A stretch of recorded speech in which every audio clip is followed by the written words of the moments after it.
Um, okay, and Okay, that's good. then I will share slides.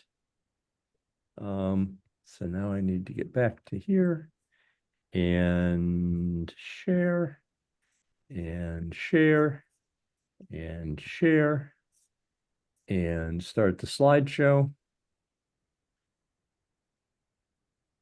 All right.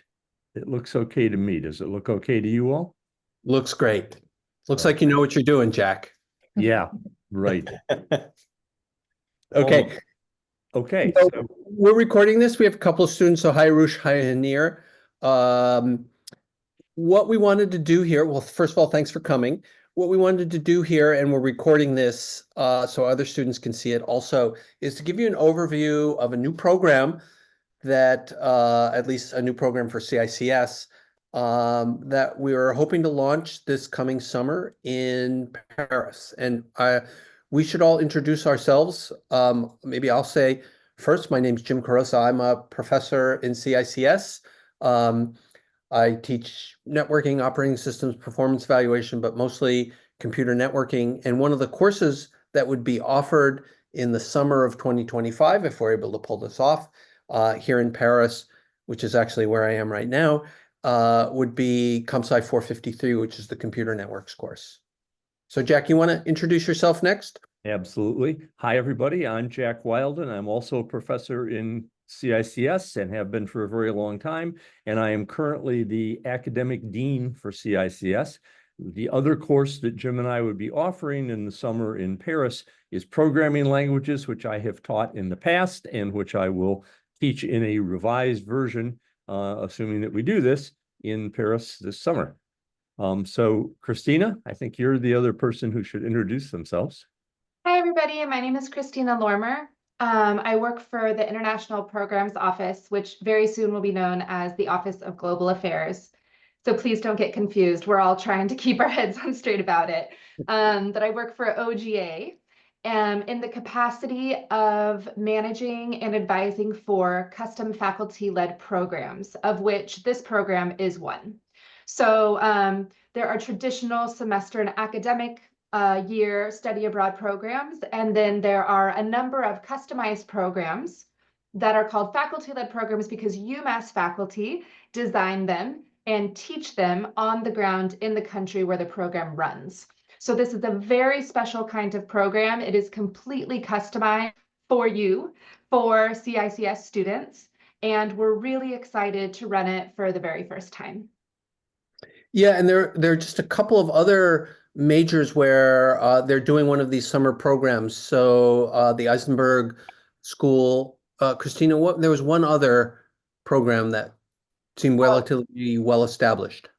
Oh, we actually have 10 summer Oh, faculty 10. led Oh, programs, and I have 21 programs in my portfolio. So okay. there are several. Okay, great. So anyway, this is really the first time that CICS has been trying to do something like that. So what we wanted to do here is just give you a broad brush overview of what the program would look like, introduce ourselves, and then see if folks had any questions. So I think with that, Jack, you want to go on to the next slide? I do. There we go. Okay. So the dates when this would be run, so this is Computer Science in Paris. So as Christina said, this is boots on the ground. You're in Paris. You're living in dormitory space, apartment space in Paris. The courses are being taught, here in Paris. I'm in Paris right now, spending the fall semester here. And what you'd be doing here next summer is actually taking two courses that are exactly the same as you would take, whether you were taking them on campus or if you were taking them through University Without Walls. You'd be taking the computer networking course. That's the one I'm going to be teaching, ComSci 453, and you'd be taking at the same time a programming language course, ComSci 535, 5:30. 5:30. 530, that Jack would be teaching. Okay. Why Paris? Well, let me just tell you, first of all, it's the most beautiful city in the entire world, but that's not the only reason to be here.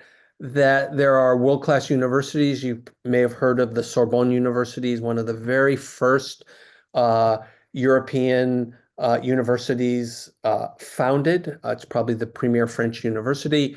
We'll have guest lecturers coming in from the Sorbonne. There are world-class research institutions here. There's a research institution called INRIA, which is the French National, basically, Computer Science Research Institute. Both Jack and I have spent time there. Needless to say, there's rich cultural experiences here.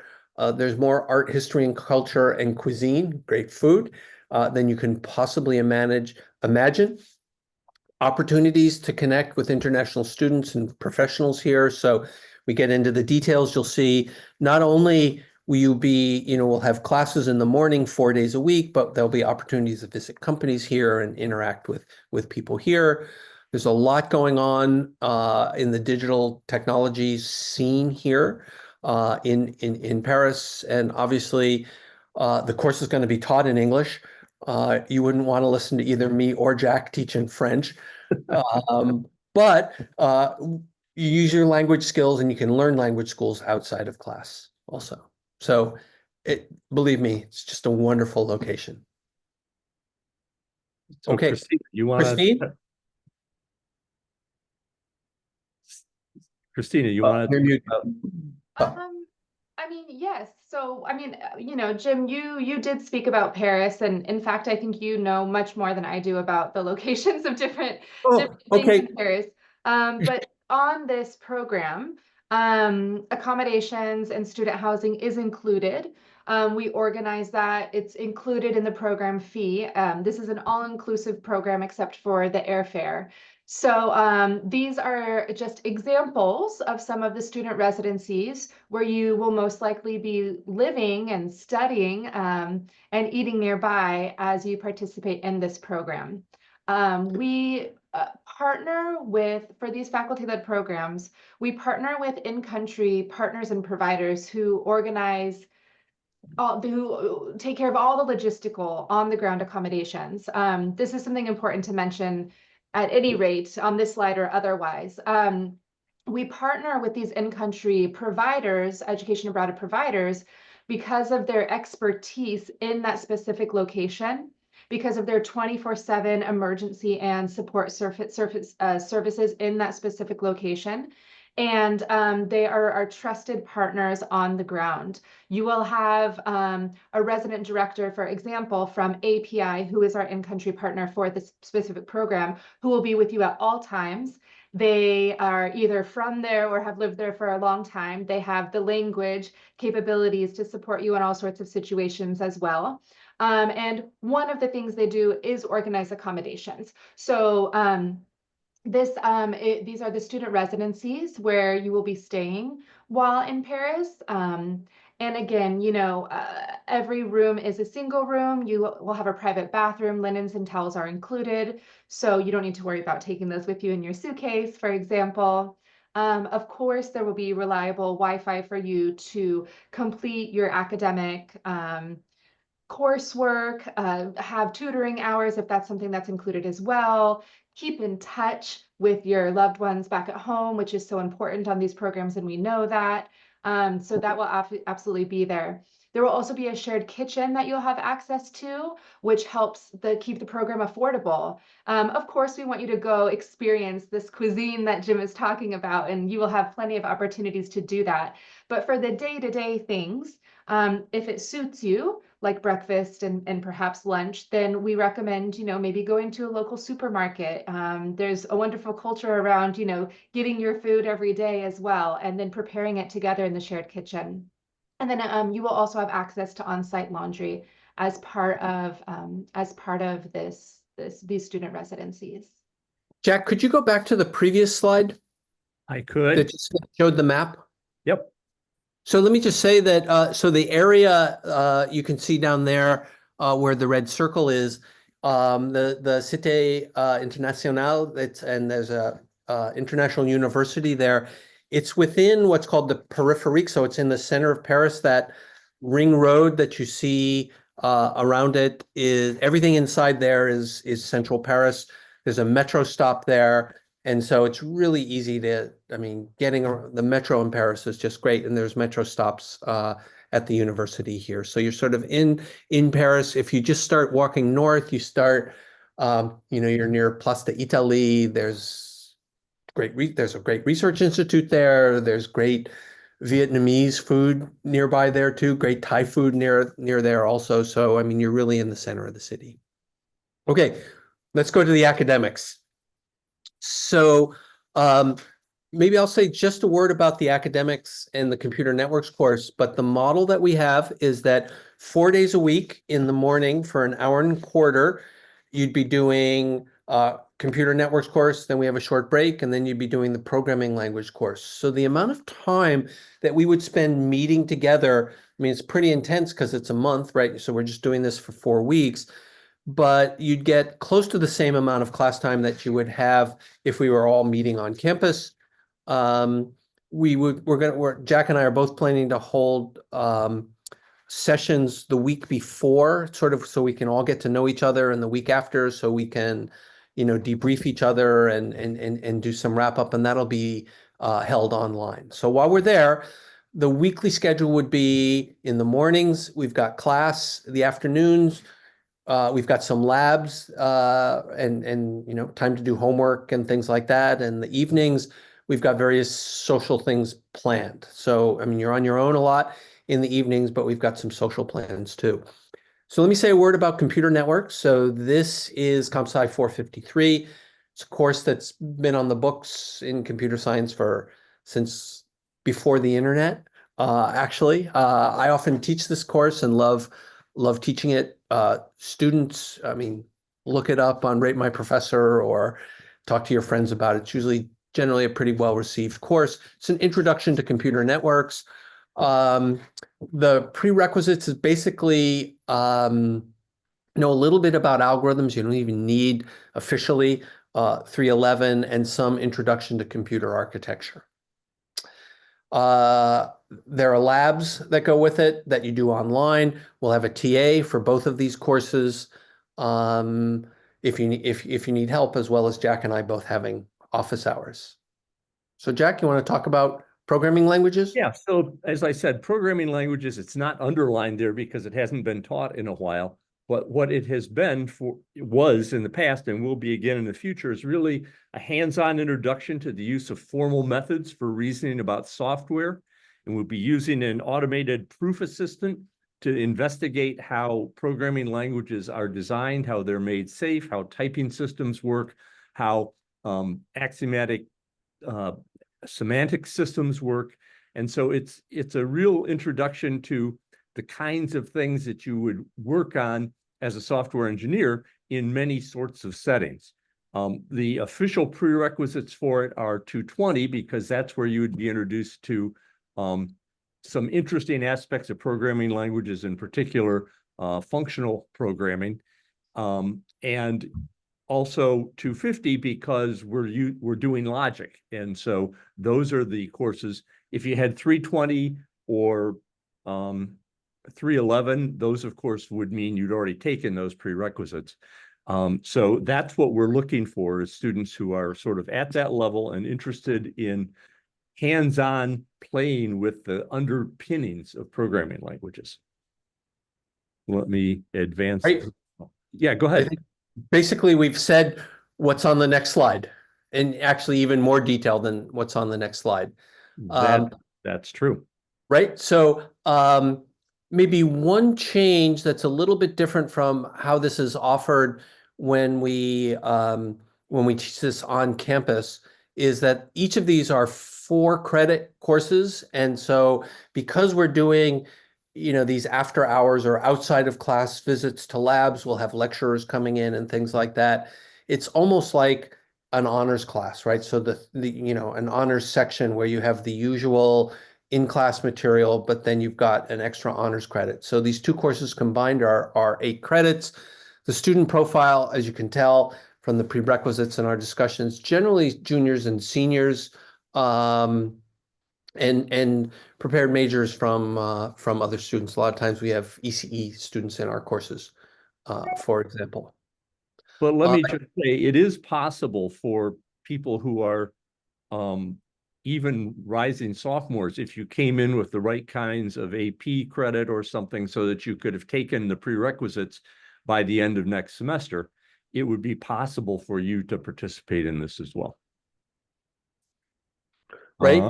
And there are pictures of me and Jack, and both of us we're both Francophiles and have experienced all those institutions, the Sorbonne, the INRIA, Institut Eurocom, and Technicolor Research are all places I've worked here. I'm currently working here in France, and Jack also.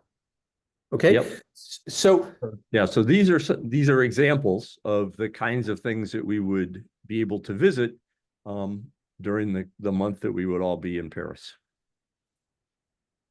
And then, of course, there are cultural activities. So we intend, and this is all included in the package, right, Christina? So various sorts of things, although you'll notice there's a disclaimer at the bottom about cultural activities and things are subject to change depending on availability, weather, and other factors. But things like taking a cruise on the Seine through the middle of Paris, or a day trip to the Versailles Palace, which is just in the outskirts of Paris, walking around art districts and doing walking art tours, and visiting museums, visiting the Arc de Triomphe and the Eiffel Tower. Those are all things that would be part of what you would get to experience while you are in this program in Paris. So, Christina, we're turning it over to you to talk about the nuts and bolts.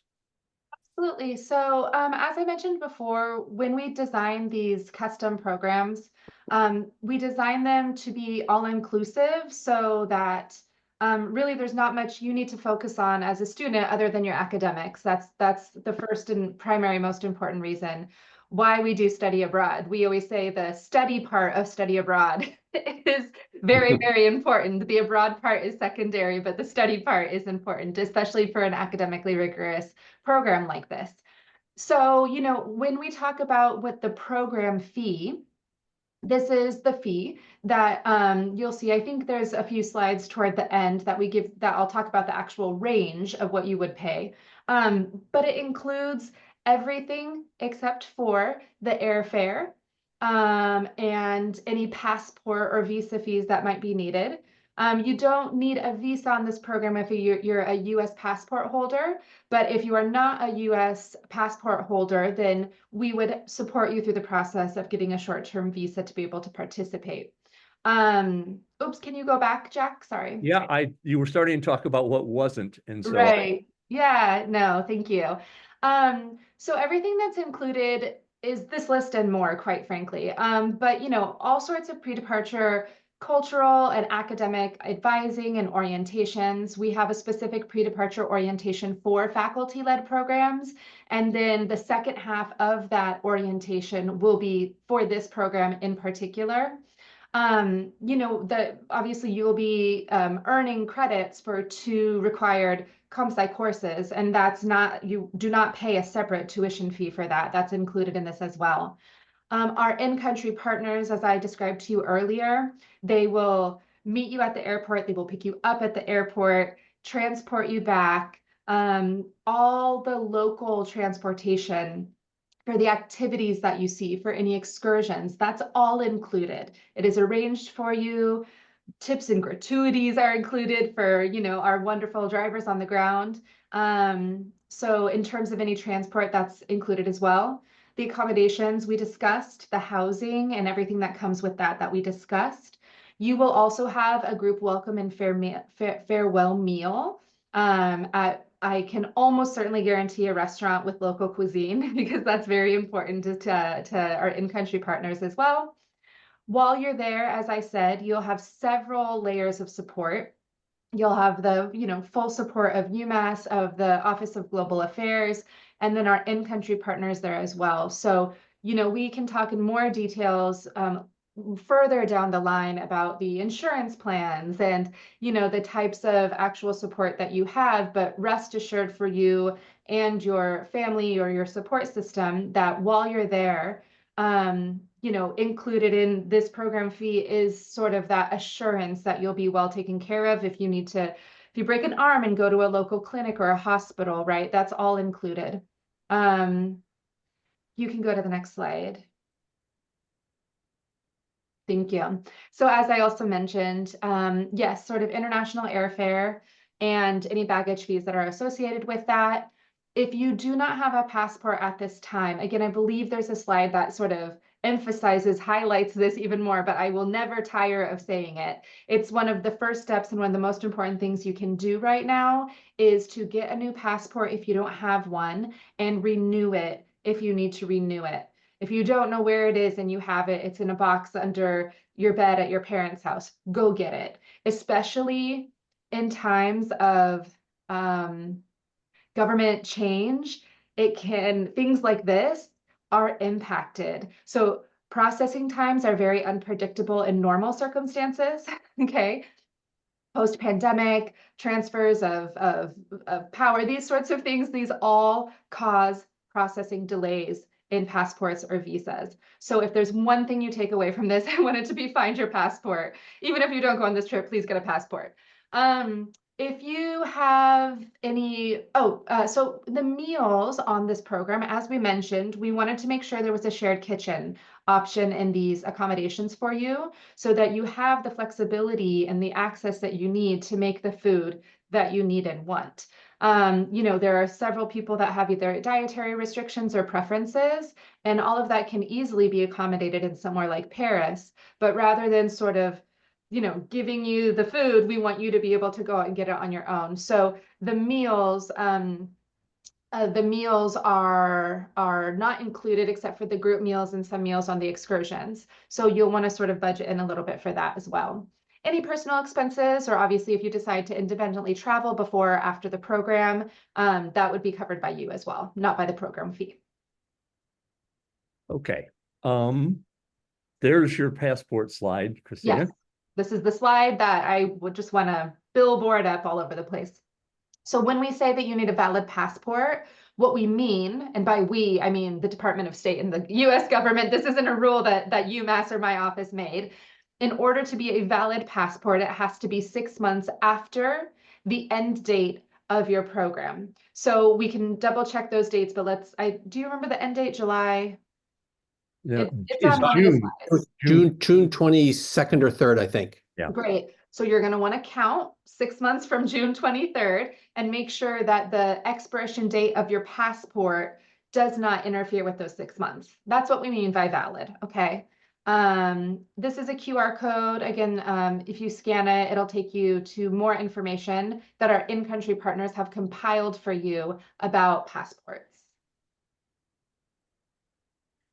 And these are the main points.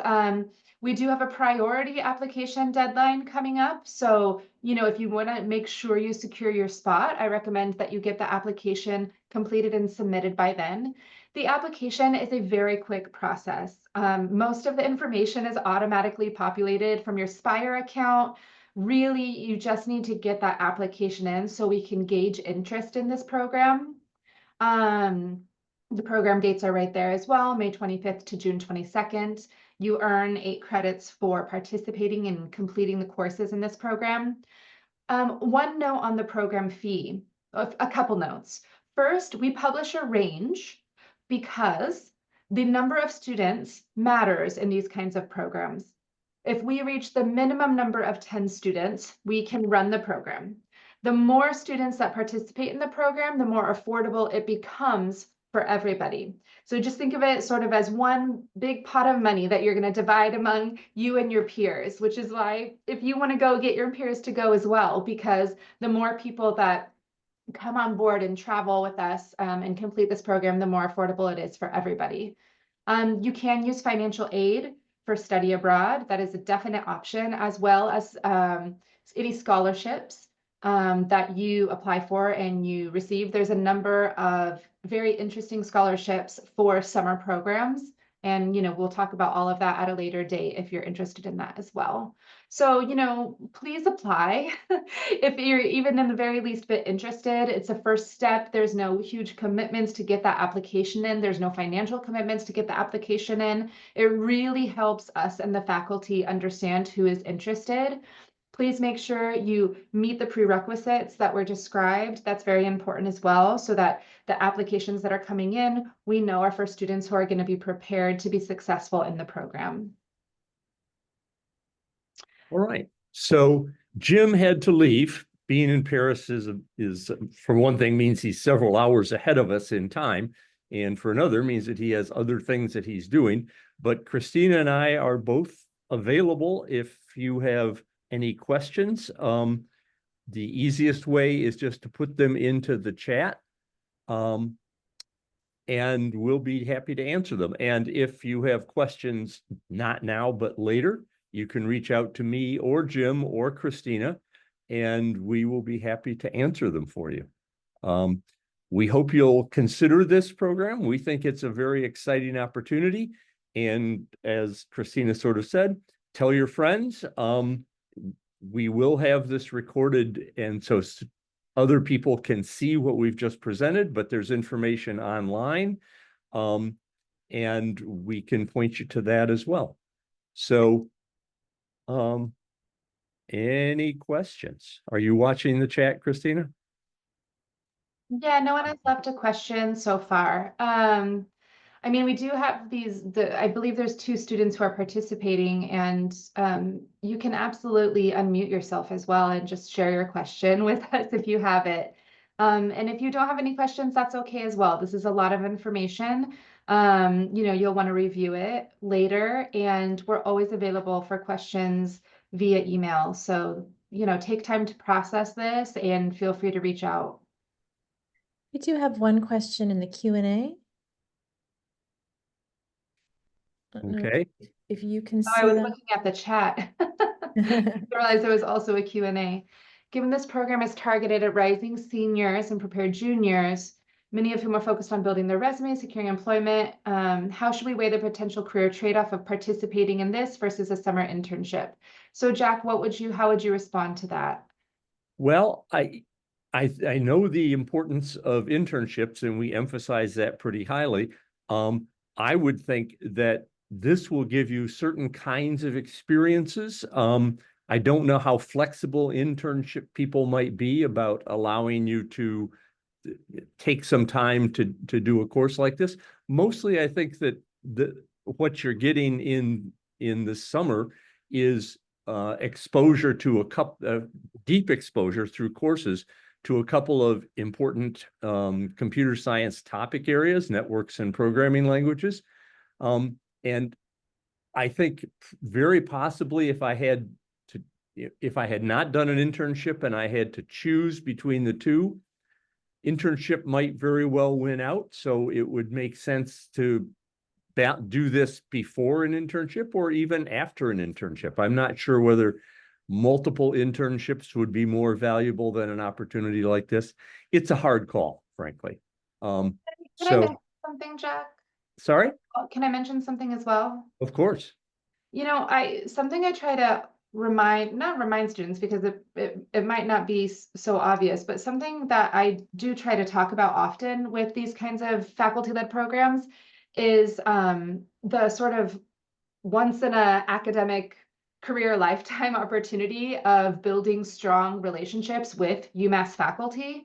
There's quite frankly not another context where you would be able to have this kind of time with UMass faculty who could potentially help you on the job market, who can write you recommendation letters for grad school and for Fulbrights and for other, important, very marketable career moves in the future. So I think obviously, Jack, you know much more about the internship experience, and I don't think it's an either or situation, hopefully.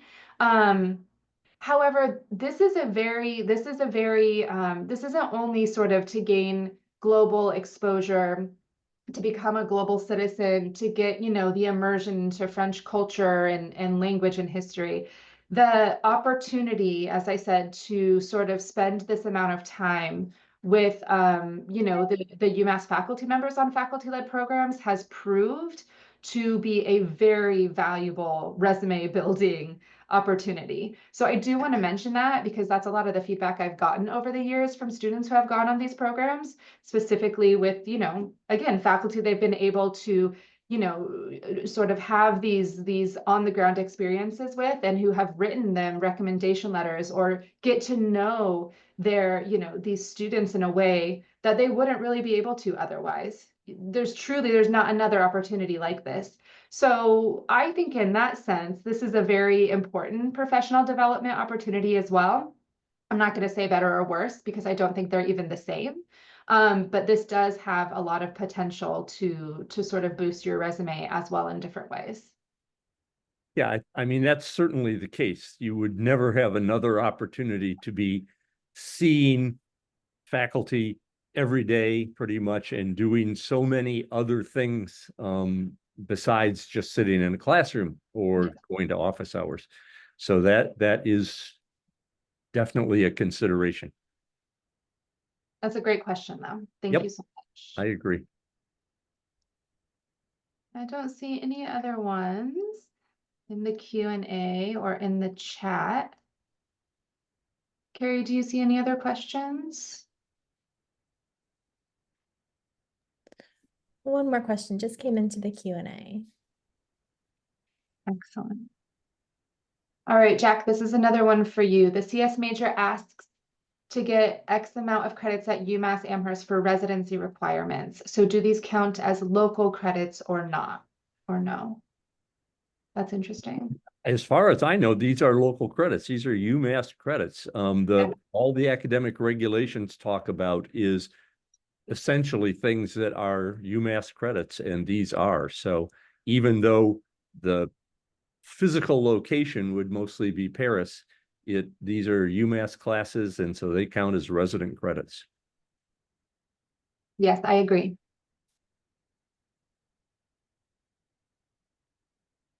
These are great questions. Yeah, very good questions.